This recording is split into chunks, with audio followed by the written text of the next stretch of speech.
আসসালামু আলাইকুম। আজকে আমরা ক্লাস করব কমপ্লিটিং সেন্টেন্সের লাস্ট পার্ট। তো শুরু করি ক্লাস। আমরা এর আগে যে নিয়মগুলো দেখছিলাম তার সাথে আজকে শুরু করব যদি বাক্যের মাঝে, কোথায়? বাক্যের মাঝে কয়টা জিনিস? সিন্স, অ্যাজ ইফ, অ্যাজ দো। সিন্স, অ্যাজ ইফ, অ্যাজ দো, এই তিনটা জিনিস থাকে। অ্যাজ ইফ মানে যেন, অ্যাজ দো মানেও যেন বা যদিও, সিন্স মানে যখন। তো কথা হচ্ছে বাক্যের মাঝে যদি সিন্স, অ্যাজ ইফ, অ্যাজ দো থাকে সেক্ষেত্রে এদের পূর্বে, কোথায়? এদের পূর্বে, এবং এটা হচ্ছে কোথায়? পরে। এদের পূর্বে এবং পরে। তো বাক্যের মাঝে যদি কি থাকে? বাক্যের মাঝে যদি সিন্স, অ্যাজ ইফ, অ্যাজ দো থাকে এবং তার পূর্বে যদি কি থাকে? Present, present indefinite, present indefinite বা প্রেজেন্ট পারফেক্ট, প্রেজেন্ট ইনডেফিনিট বা প্রেজেন্ট পারফেক্ট থাকে, তবে পরবর্তীতে এর পরে বসবে অবশ্যই পাস্ট ইনডেফিনিট। কি বসবে? Past indefinite. প্রেজেন্ট ইনডেফিনিট মানে কি?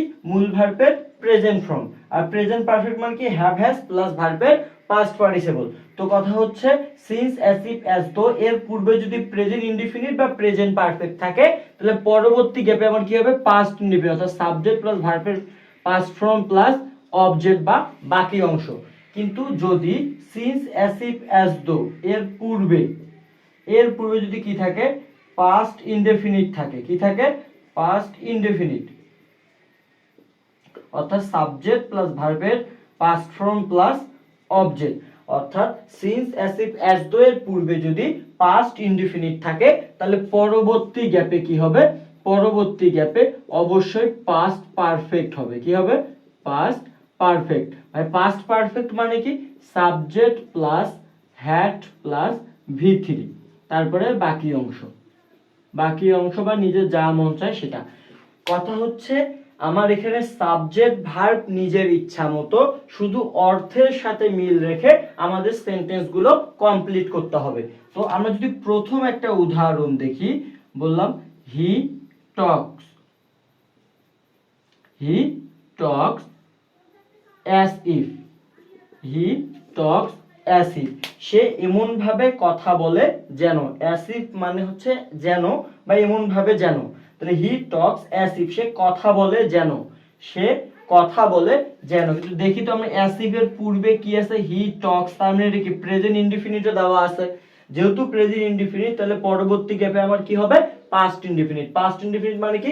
সাবজেক্ট ভার্বের পাস্ট ফর্ম প্লাস অবজেক্ট। তাহলে হি টক্স অ্যাজ ইফ, যেহেতু তার সম্পর্কে কথা বলতে আমি হি নিলাম। আমার কি দরকার? পাস্ট ইনডিফিনিট দরকার।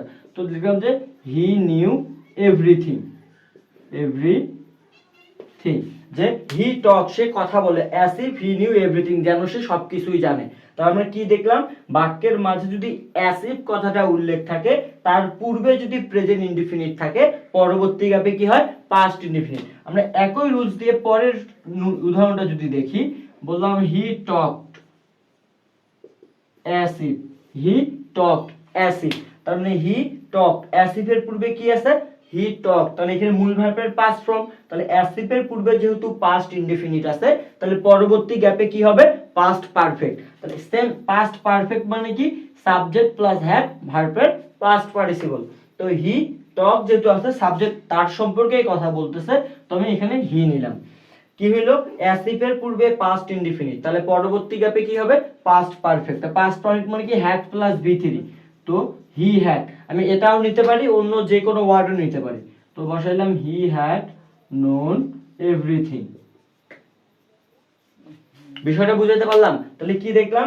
যে কোনো বাক্য, অর্থাৎ বাক্যের মাঝে সিন্স, অ্যাজ ইফ, অ্যাজ দো যদি উল্লেখ থাকে তাহলে since, as if, as though এর পূর্বে প্রেজেন্ট ইনডিফিনিট বা প্রেজেন্ট পারফেক্ট থাকলে পরবর্তী গ্যাপে কি হবে? Past indefinite. ফ্রম প্রেজেন্ট পারফেক্টই হ্যাভ বা হ্যাজ প্লাস মূল ভার্বের পাস্ট পার্টিসিপল। পদের পরবর্তী গ্যাপে কি হবে? পাস্ট ইনডেফিনিট হবে। কি হবে? Past indefinite. তারপরে since, as if, as though এর পূর্বে যদি পাস্ট ইনডেফিনিট হয়, অর্থাৎ সাবজেক্ট প্লাস মূল ভার্বের পাস্ট ফর্ম প্লাস অবজেক্ট থাকে, তাহলে পরবর্তী গ্যাপে কি হবে? Past perfect. পাস্ট পারফেক্ট মানে কি? সাবজেক্ট প্লাস হ্যাড প্লাস ভি3, এরপরে ইচ্ছা মতো।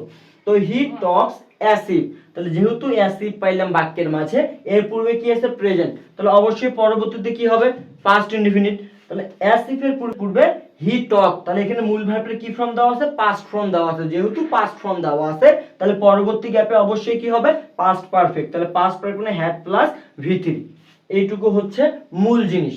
এরপরে আসবো বাক্যে যদি কি থাকে টু ডট ডট টু থাকে, টু ডট ডট টু, তার মানে এখানে একটা অ্যাডজেক্টিভ থাকবে যে টু অ্যাডজেক্টিভ, তারপরে টু এর পরে গ্যাপ, তাহলে টু ডট ডট টু এরপরে যদি গ্যাপ থাকে তাহলে সেই গ্যাপে কি হবে, অর্থাৎ টু এর পরে ভার্বের বেস ফর্ম বসবে। কি বসবে বেস ফর্ম। বেস ফর্ম মানে কি কোনো প্রকার এস ইএস ইডি যুক্ত করা যাবে না। আর মেইন কথা এখানে দুইটা টার্ম আছে, সাবজেক্ট যদি বস্তুবাচক হয়, সাবজেক্ট যদি কি হয় বস্তুবাচক হলে, সাবজেক্ট বস্তুবাচক হলে কি হবে এখানে টু, তারপরে একটা কি বসবে অ্যাডজেক্টিভ বসবে। কি বসবে অ্যাডজেক্টিভ প্লাস ফর, তারপরে বসবে ব্যক্তিবাচক অবজেক্ট। কি বসবে ব্যক্তিবাচক অবজেক্ট প্লাস টু, এর পরবর্তী গ্যাপে কি হবে ভার্বের বেস ফর্ম। দুইটা নিয়ম দেখো, এখানে টু ডট ডট টু এর পরে ভার্বের বেস ফর্ম বসবে, এটা কখন যখন আমার সাবজেক্টটা ব্যক্তিবাচক হবে। সাবজেক্ট কি হলে ব্যক্তিবাচক হলে, সাবজেক্ট ব্যক্তিবাচক হলে, সাবজেক্ট কি বাচক হলে ব্যক্তিবাচক হলে। আর এখানে সাবজেক্ট যদি বস্তুবাচক হয় সেক্ষেত্রে টু অ্যাডজেক্টিভ তারপরে ফর এরপর ব্যক্তিবাচক অবজেক্ট। যেমন আমরা উদাহরণ দেখি, প্রথমত বলা হইল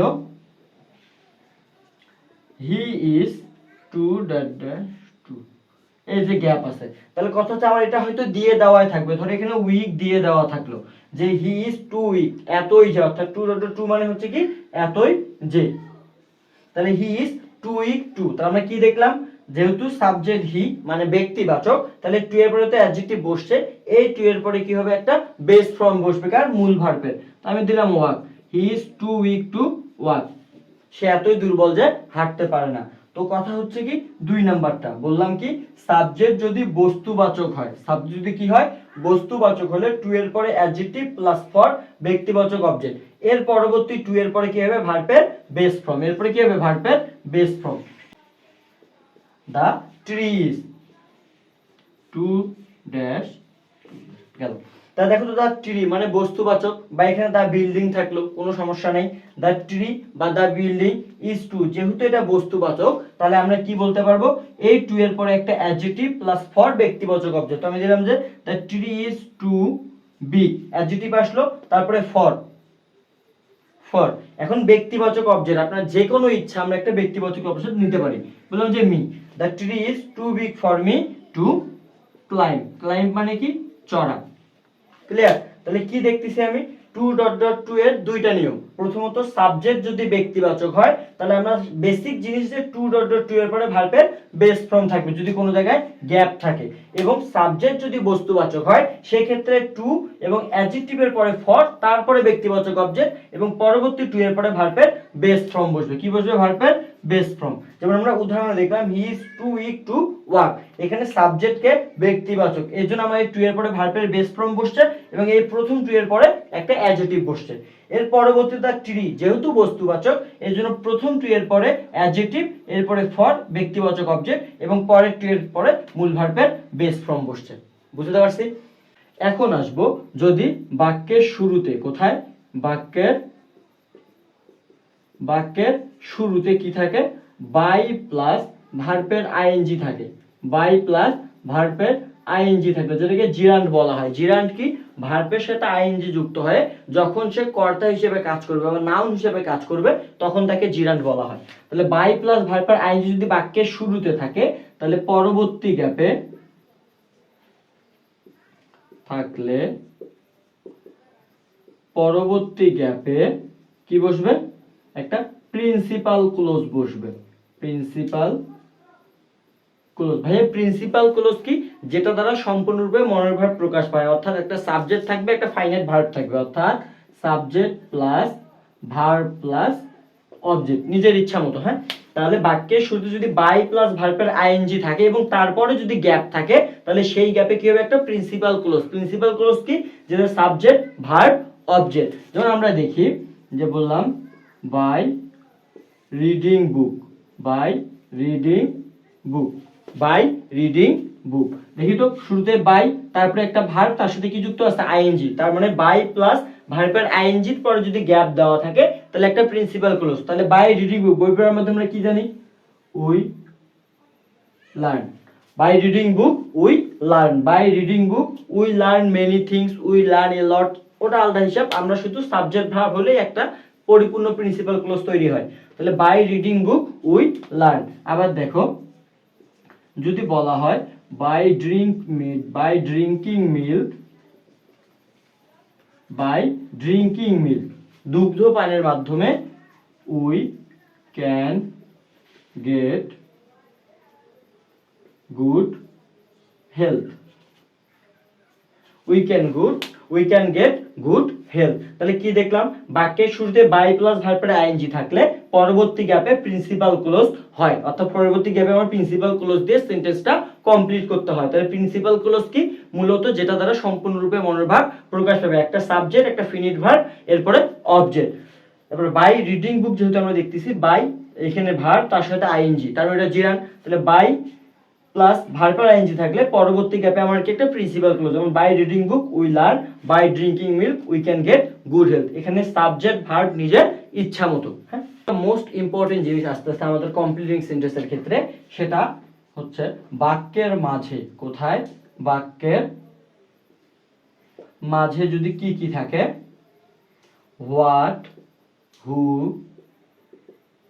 হুইচ, এরকম হোয়েল যদি বাক্যের মাঝে থাকে, কোথায়, বাক্যের মাঝে যদি হোয়াট, হু, হুইচ, হুম এগুলো থাকে, তবে এর পরে, কোথায়, এর পরে এই গ্যাপে আমার কি বসাইতে হবে, পূর্ববর্তী একটা ঘটনা বসাইতে হবে, পূর্ববর্তী ঘটনা বসাতে হয়, বা চলমান ঘটনা বসাইলেও সম্ভব, কোনো সমস্যা হবে না। তাহলে বাক্যের মাঝে যদি হোয়াট, হু, হুইচ, হুম এগুলো উল্লেখ থাকে বাক্যের মাঝে অবশ্যই, তাহলে পরবর্তী গ্যাপে পূর্ববর্তী ঘটনা বসাইতে হবে, সেটা প্রেজেন্টে বসাবো বা পাস্টে। তো মূল কথা হচ্ছে হোয়াট, হু, হুইচ এর পূর্বে যদি প্রেজেন্ট দেওয়া থাকে তো প্রেজেন্টের যে চারটা অংশ আছে আমি যে কোনো একটা বসাইতে পারি, যদি পাস্ট দেওয়া থাকে পাস্টের যে চারটা অংশ আছে আমি যে কোনো একটা টেন্সে বসাইতে পারি। যেমন দেখো আমি বললাম আই স এ বয় হু, তাহলে বাক্যের মাঝখানে কে আছে, হু, তারপরে কি দেওয়া আছে, গ্যাপ দেওয়া আছে, তাহলে এই গ্যাপে কি বসাইতে হবে, পূর্ববর্তী কোনো ঘটনা বসাইতে হবে। তাহলে আই স এ বয়, আমি একটা ছেলেকে দেখলাম, who was following you, who was following you. আচ্ছা, এই ফলো করার ঘটনাটা কি হচ্ছে, আমি দেখার সময় হচ্ছে না আগে থেকেই ঘটতেছিল, অবশ্যই আগে থেকে। কথা হচ্ছে কোনো একটা ছেলে তোমাকে ফলো করতেছিল বা কেউ একজন ফলো করতেছিল, আমি পরে এসে বললাম যে একটা ছেলেকে দেখলাম যে তোমাকে ফলো করতেছে, তার মানে কি আমি যখন তোমাকে বলতেছি এই ফলো করার ঘটনা কি তখন ঘটছে না তার আগে, অবশ্যই তার আগে ঘটছে। যেহেতু আগে ঘটছে এজন্য কি হয়ে গেছে, এই হু এর পরে আমার পূর্ববর্তী ঘটনা ঘটছে, যেহেতু এই ঘটনা আগে তোমাকে বলার আগে আমার এই ঘটনাটা ঘটছে, এই জন্যই আমার হু এর পরে বা হু, হোয়াট, হু, হুইচ এর পরে পূর্ববর্তী ঘটনা বসাতে হয়। যেমন দেখো আরো একটা জিনিস, আমি বললাম ইট ইজ ইংলিশ বা it is the English which, এখানে হুইচ দেন আছে দিছি, তাহলে it is the English which, যেহেতু ইংলিশ একটা সাবজেক্ট বা ভাষা, তাহলে আমরা কি বলতে পারবো, ইংলিশের পরিবর্তে হুইচ আসছে, আমি কি বললাম, it is the English which is an easy subject, which is an easy subject. আমি বলার পর কি সাবজেক্টটা সোজা হয়েছে না আগে থেকেই ছিল, যেহেতু আগে থেকে ইংলিশ বর্তমান, তাহলে এটা কি তার পূর্ববর্তী কথা। তাহলে কি দেখলাম আমরা, যে বাক্যের মাঝে যদি হোয়াট, হু, হুইচ এই কথাটা উল্লেখ থাকে তাহলে এর পরে পূর্ববর্তী কোনো ঘটনা বসাইতে হয়। যেমন I saw a boy who was following you, তাহলে কথা হচ্ছে আমি যখন তোমাকে এই কথাটা বলতেছি বা ছেলেটাকে দেখতেছি সে তার আগে থেকেই তোমাকে কি করতেছিল, ফলো করতেছিল, তাহলে এই জিনিসটা হচ্ছে আগে ঘটছে। এবং it is the English which is an easy subject, তার মানে ইংলিশটা আগে থেকে ইজি সাবজেক্ট ছিল, আমি বলার পরে না। তাহলে এই জিনিসটা হচ্ছে মোস্ট ইম্পর্টেন্ট। যেমন যদি বলি কমপ্লিটিং সেন্টেন্সের ক্ষেত্রে আরো কিছু বিষয় থাকে, যেমন আমরা বলতে পারি কি প্রবাদ বাক্য থাকে, যেমন সময়ের স্রোত কারোর জন্য অপেক্ষা করে না, time and tide waits for none. এই ধরনের কমপ্লিটিং সেন্টেন্স গুলার ক্ষেত্রে কোনো নিয়ম প্রয়োগ হবে না। আমরা এগুলো অনেকগুলা হচ্ছে আমাদের প্রবাদ বাক্যগুলো প্র্যাকটিস করতে হবে, প্র্যাকটিস করলে আমরা অ্যান্সার করতে পারবো। আজকে থেকে কমপ্লিটিং ক্লাস শেষ। যদি ভালো লাগে থাকে অবশ্যই শেয়ার দিবেন। আসসালামু আলাইকুম।